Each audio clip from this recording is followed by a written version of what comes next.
Hey you, I spit on your ancestor's grave. You have bad breath, and your granny has toe fungus. Huh, what are you, mad? What are you gonna do, have me arrested?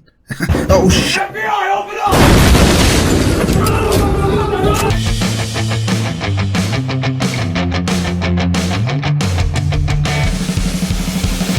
This is Americanitis, episode 29 for June 18th, 2020. I'm your host, Daniel Sagner. This podcast contains harsh language and covers adult topics. You'll be challenged by views with which you do not agree. We may not be politically correct, but we are correct about politics.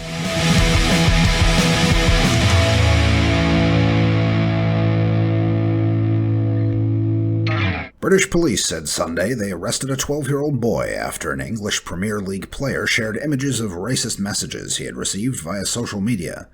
Woke up to this today, Crystal Palace's Wilfried Zaha said on Sunday on Twitter, in a post that showed racial imagery, including a photo of a Ku Klux Klan rally.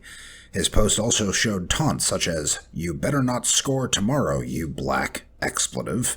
Zaha, a 27-year-old forward who was born in Ivory Coast before moving to England when he was a child, shared an Instagram account in his post that suggested his abuser was a fan of Aston Villa, Crystal Palace's opponent, on Sunday.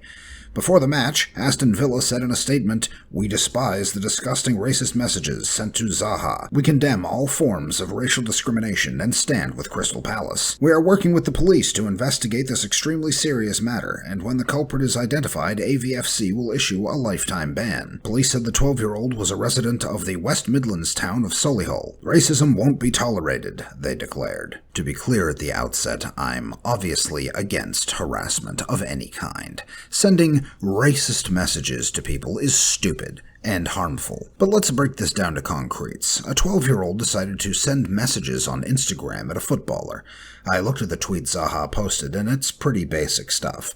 There's a black and white picture of a KKK group holding up a cross with fake fire plastered on top of it. There is a meme showing a white man in blackface on a box of cornflakes that has been photoshopped to read Coonflakes. There were some DMs that said, "You better not score tomorrow, you black cunt, or I'll come to your house dressed as a ghost." Mr. Zaha chose to not blur out the name of the offender, as is his right, and provided a screenshot of the offender's Instagram profile. It really does look like someone who Googled racist memes and popped in the first thing they saw. The police investigated the tweets. They then showed up at this 12-year-old's home and, presumably, they met with his parents. Then placed handcuffs on the child and loaded him into a police car. Can you even imagine what that must have looked like or felt like? The feeling of having your own child taken from you by the state is something I hope I never have to experience. I cannot even imagine. Others had different reactions. I'd like to play you some of the taped reactions I found online. Credit Wilfried Zaha dealing with it the way he has, outed the individual, as Roy Hodgson summed it up brilliantly, and then pass it over to the powers that be, and they need to deal with it. But it is a disgrace, and talking about going to somebody's house, it's just disgraceful. No individual deserves it, and the punishment needs to fit the crime. What would you like to see happen? I think you've got to throw the book at them, but also educate, but throw the book at them, and it should be on a record, because they shouldn't be employed.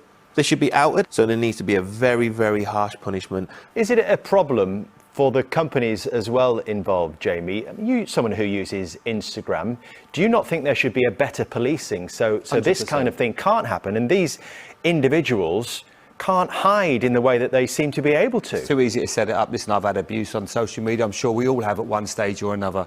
But it feels it's okay for people to just go onto their keyboards, phones, whatever it is, and just abuse people and racially abuse them, whatever it may be. And I couldn't agree more with Matt. It's disgusting behaviour, cowardly, everything you don't want to see. It's just not right. Twitter, Instagram, they need to make it harder for people to be able to do this, because it's disgusting. You shouldn't have to wake up to that kind of abuse. It's just completely wrong. Well, you were saying, Matt, this is next level abuse that we're talking about. Yeah, I mean, that was really, really, I mean, the pictures and it's so bad.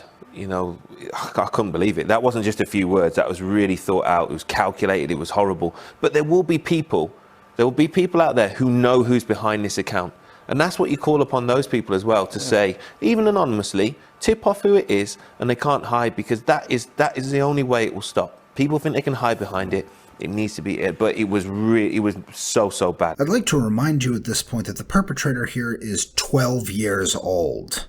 Now, they had no idea that this was the case at the time, but the result was the same. What they wished has come to pass. There are two things I'd like to focus on: freedom of speech, and where it overlaps with harassment, and the fact that kids, in general, are dumb as rocks. As the father of a young boy, I can tell you that they are not rational people. They're barely conscious of what they're doing most of the time. Of course, you know this, because at one time you were 12 years old, and at one time you did something terribly embarrassing or rude or hurtful, and one time an adult sat you down and explained why it was wrong. I know this because I was 12. I know this because it's absolutely obvious. It's so obvious that we treat minors differently in the eyes of the law and society. We recognize that it would be a bad idea to sit a 9-year-old in the driver's seat of a vehicle because he might just decide that bumper cars is his new favorite game. We don't allow minors the right of property because they lack the ability to think rationally and plan long-term. They cannot enter into contracts for the same reason. Do you know why you don't know about the time that I threw a rock and scratched some guy's car? Or the time that I shot a BB gun through the neighbor's window? How about the time I called a girl a nasty name? Do you know why?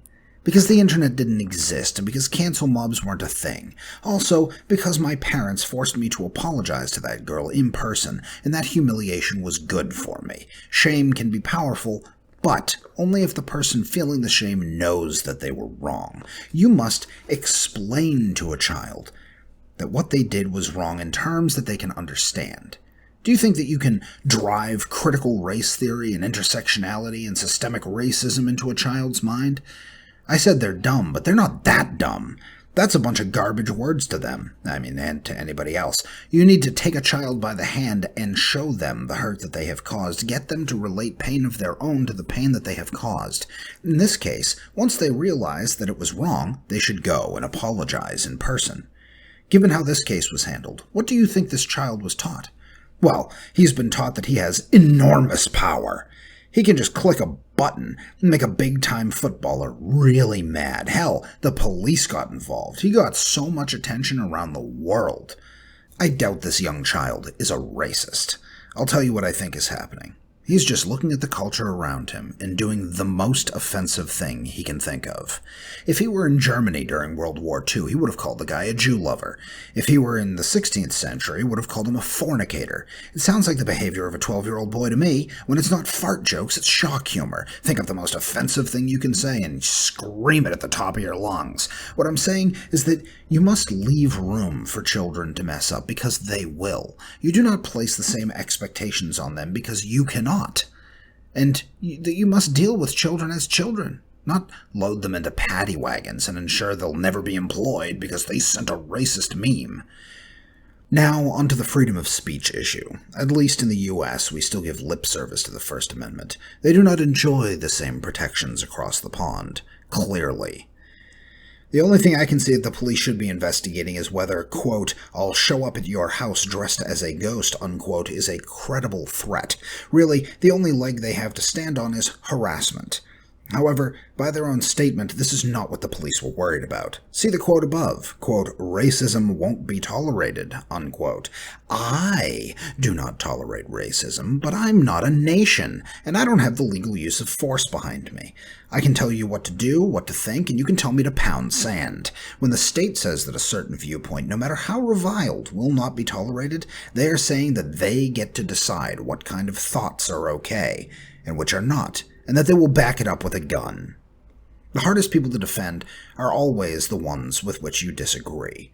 But if you are a champion of free speech, you will absolutely find yourself on the same side as reprobates, degenerates, and morons who have terrible ideas. It's enough for some to say that free speech is a bad idea, that we should get rid of it, especially if speech is violence, like the college professors are pushing. I'd like to call in a little help from an unlikely source, given their recent actions. The ACLU. Reading from their website, In 1978, the ACLU took a controversial stand for free speech by defending a neo-Nazi group that wanted to march through the Chicago suburb of Skokie, where many Holocaust survivors lived. The notoriety of the case caused some ACLU members to resign, but to many others, the case has come to represent the ACLU's unwavering commitment to principle. In fact, many of the laws the ACLU cited to defend the group's right to free speech and assembly were the same laws it invoked during the Civil Rights era, when southern cities tried to shut down the civil rights marches with similar claims about the violence and disruption the protests would cause. They make a good point. That is, you cannot allow the state to abridge any speech. Why? Because they have all the guns. It's as simple as that. Because if you allow for speech to be shut down when you don't like what the other guy is saying, you have no right to complain when the state breaks up your rally or arrests you for tweets. 1,000 defenses for free speech have been written, but again, I turn for help.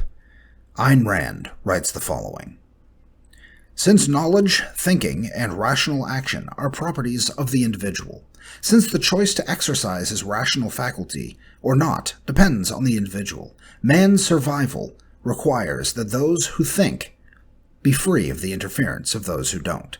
Since men are neither omniscient nor infallible, they must be free to agree or disagree, to cooperate or to pursue their own independent course, each according to his own rational judgment.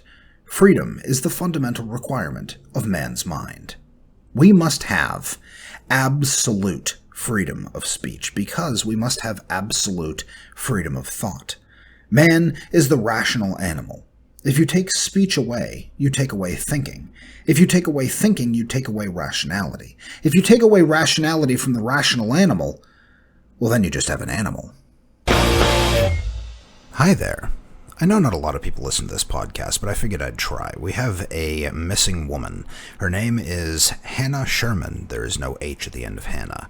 Her date of birth is December 15th, 1988. She is 32 years of age. Her hair color is medium brown with some blonde highlights. Her eye color is dark brown. She has a Queen of Hearts tattoo on her finger. Her last known location was Sukasa in Manhattan, where she was kicked out. She was last heard from by the SI Police Department after filing a report in Staten Island about being attacked.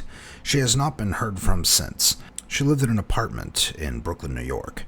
This is highly unlike her. She is a mom, and she has made suicidal statements in the past and has a history of mental health issues. If you have any information regarding Hannah, please call the 120th Precinct or the 122nd Precinct. I would give you the numbers here, but you'll just look them up yourself. Thanks.